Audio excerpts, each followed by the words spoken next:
What's going on, guys? Okay, so one of the coolest things about owning a tractor is being able to do stuff with your tractor.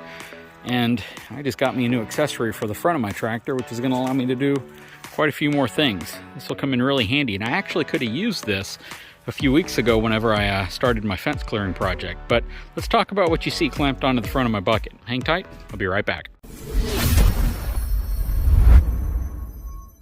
All right, so what you were looking at clamped onto the front of my bad boy 3026H tractor is the Titan debris forks, and they clamp onto the front. At first I was considering getting an entire front bucket replacement as opposed to getting something that clips on, but then when I found debris forks, I was like, man, these things are kind of the best of all worlds, because I'm not really unloading pallets very often, and getting pallet forks wasn't necessarily something I felt I needed. I might come to regret that, because pretty much everyone says you need pallet forks if you're gonna have a tractor, but they make a pallet fork kind of skid steer replacement. So you basically unclamp your bucket up front and you replace this whole assembly with a pallet fork tool, and it gives you the ability to go up to something and lift up pallet forks or other things that you might need to move around. But when I saw this, I instantly wanted this. Now a lot of folks say, well, why don't you get just the pallet fork clip-ons, or basically the ones that clamp on like this, but it's just two forks? Well, I've heard a lot of really negative comments from folks who have said if you get those, not only have you moved your leverage point way out in front of the tractor, so it greatly reduces what you can lift with your tractor, but secondly, it can also do damage to your bucket. So I really didn't want to go that route, especially considering, I don't really know how often I would use just two pallet forks. This right here, on the other hand, is pretty cool, because this is 5 forks sticking off the front. It's all welded to this big angle iron piece of steel right here, and then it hooks right up to the front of the bucket and clamps on. And this is going to give me the ability to move other things, as well as large piles of debris. If I have to tear any more fence down, I can mix all that up with vines and everything else and just kind of stab it, get everything I needed loaded, and move it over to the dump trailer or a burn pile or wherever I plan on putting it. This is also going to come in really handy when I'm doing fence repair and I need to move around the 4, 5, and 6 inch, large 8-foot sections of fencing posts that need to go into the ground. I can just essentially stack them on here now, along with firewood or just about anything else I need to move. And again, I like the fact that right here is all 1/4 inch thick steel, and it's resting flat against the bucket. So I don't necessarily have to worry about too much stress going in one area on the bucket, causing the bucket to possibly bend. Now, the other thing I like about this bucket, which is really cool, and this is the bad boy bucket that's included, is the fact that they reinforce the top of it at no charge. Some buckets that come with certain tractors, I think John Deere comes with one that's not reinforced, and you have to pay a premium if you want to get the upgraded bucket that's reinforced across the top.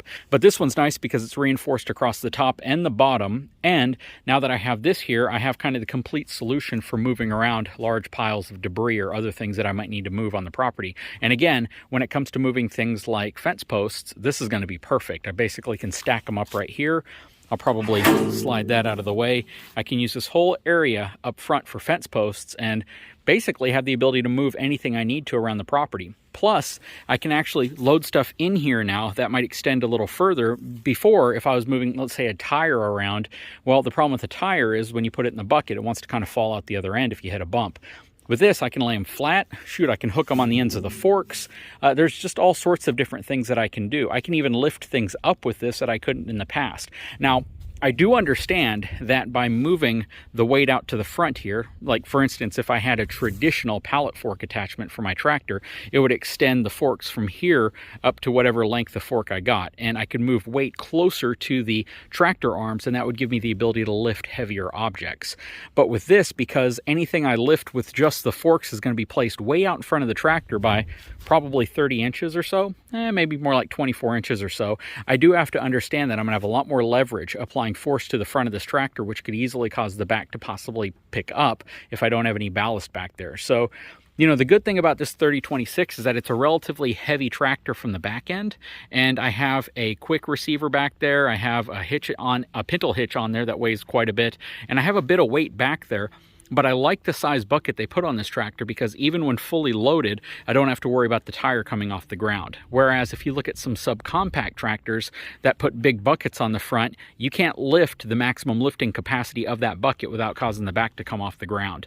And that's what I like about this setup. They didn't put the biggest bucket up front, but they certainly put a bucket that won't cause me to have to, ballast the back too much if I fill it up completely. Now, with this setup the way it is, I could easily overload it and cause the back to come off the ground, depending on what I'm trying to lift up or move. Logs, firewood, things like that, probably not going to be much of an issue.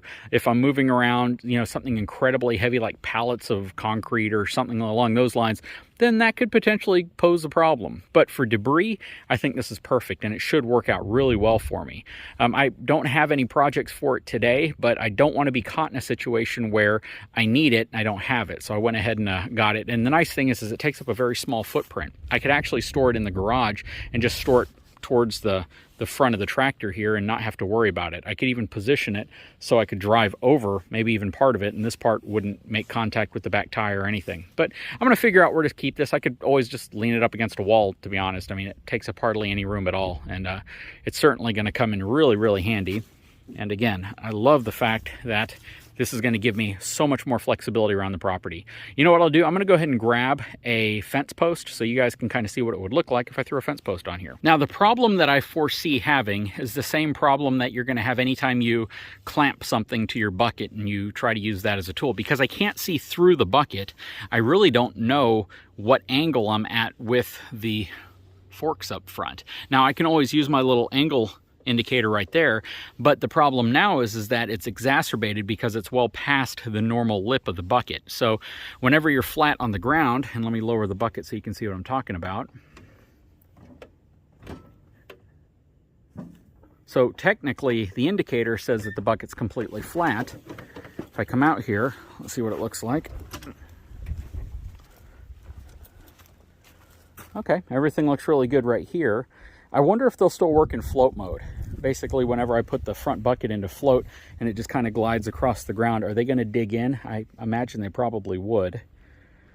But yeah, it's going to be interesting to see how these work for me. Just putting it like this and then rolling logs onto it will probably help. But yeah, let's move over to the log pile real quick and see if I can, or at least the fence post pile, and see how many I can load on here.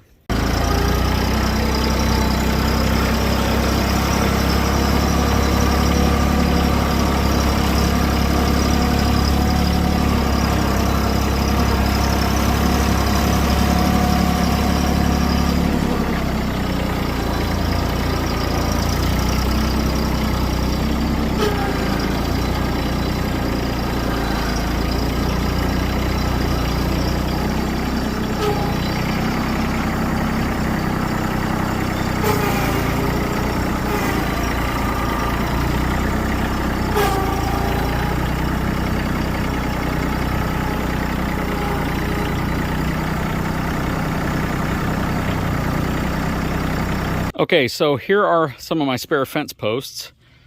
Here are the forks. But what I can do is I can throw some fence posts on here.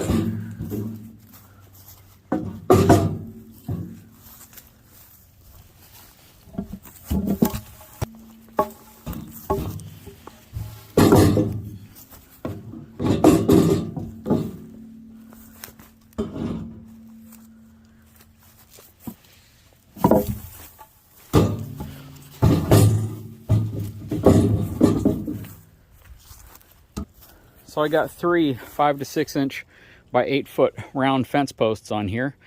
I could easily load the rest of them on, and pretty sure I won't have any problem lifting that.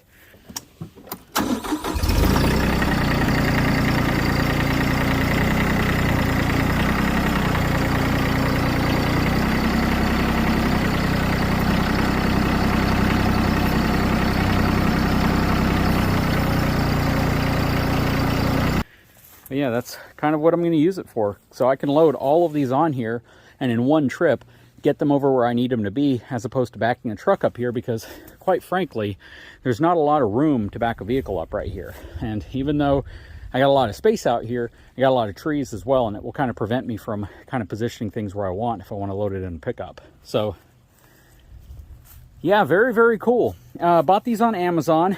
They weren't sponsored. They weren't given to me. Paid roughly 350 bucks for them. So they're not terribly expensive. Had I gotten an entire front replacement right here, basically like a skid steer quick attach front fork setup, it would have cost me about 500 for the mount, and then another couple hundred for the forks themselves, or the whole set would be like $1,000, 800, 900 to $1,000. So I saved, you know, a lot of money, saved about less than half the price getting something like this, which I think is going to fulfill my need probably times 10. I don't necessarily think I'm going to have a scenario where I'm going to regret getting this and I should have gotten something else. But, you know, definitely let me know if you guys use something like this on the front of your tractor. I would love to know. You know, let me know if it's something you use a lot, if you're glad you got it, what you think of the Titan brand, because that's what these are, what you think of the price I paid for them, you know, and would you have gotten just the 2 clamp-on forks, or would you have gotten something like this that kind of spreads the weight out a little bit further, or would you have gotten the actual front fork attachment, so basically taking your bucket off and putting forks on? For me, I use the bucket a lot, and if I have to keep, even if it's quick release, if I have to keep changing it out for pallet forks or something else, that to me would become a hassle. For this, like I said, I could just leave this back here with the logs, and then when I'm ready to move it, I just scoop it up, clamp it down, and I'm ready to go. So I see myself using this more than I would ever use an entire front replacement quick attach fork up front. But, you know, that's just me. You guys might have a totally different use. If you're constantly unloading feed or hay or other things like that, a fork might come in better for you, or a spear to move bales. I mean, whatever works for you is what works for you. But for me, again, I think this is going to come in really handy. But again, I'd love your thoughts. Please leave a comment below. I'm always interested in knowing what other folks use their tractors for, because I'm getting a ton of use out of this thing, and it's been a great tool around the property. And it's been a lot more fuel efficient than I thought. I've only had to fill it up one time, which is crazy. We ran it to almost empty. I forgot how many hours we got out of it. I think we got about 6 hours out of it, and then I filled it back up, and yeah, it's such a useful tool. Big shout out and thank you to those of you who recommended getting a tractor. I mean, so many folks said, you get a tractor, you're going to love it. Now, a possible conversation for another video would be zero turn versus throwing a belly mower under here, because I believe they either make one or they're coming out with a belly mower attachment for this. Me, I would still take the zero turn over using this as a mower. You got too many trees around here. Even with the ROPS down, it's still really tall, and you know, you'd hit trees very easily. The nice thing about a zero turn is the ROPS folds down lower than your head, and you can get around trees and brush and things really, really easy without worrying about hitting anything. Plus, it's so much faster. Trying to use this to mow the grass out here would be a pain in the butt, because this is all manicured grass. This is, well, it's manicured ranch grass on really mole and gopher eaten ground, so it's super bumpy out here, but definitely not something you'd want to use a shredder or a bush hog on, because either of those are just overkill. They wouldn't work well, they wouldn't cut the grass very neat, and you just wouldn't get the same type of cut. Zero turns are certainly what you want for this type of yard. But at the end of the day, having both of them, really the ultimate tools for the toolbox. Anyways, guys, I sure hope you've enjoyed this video. If you haven't had a chance, please take a moment, subscribe to my channel, give me a thumbs up, and we'll talk to you again very soon.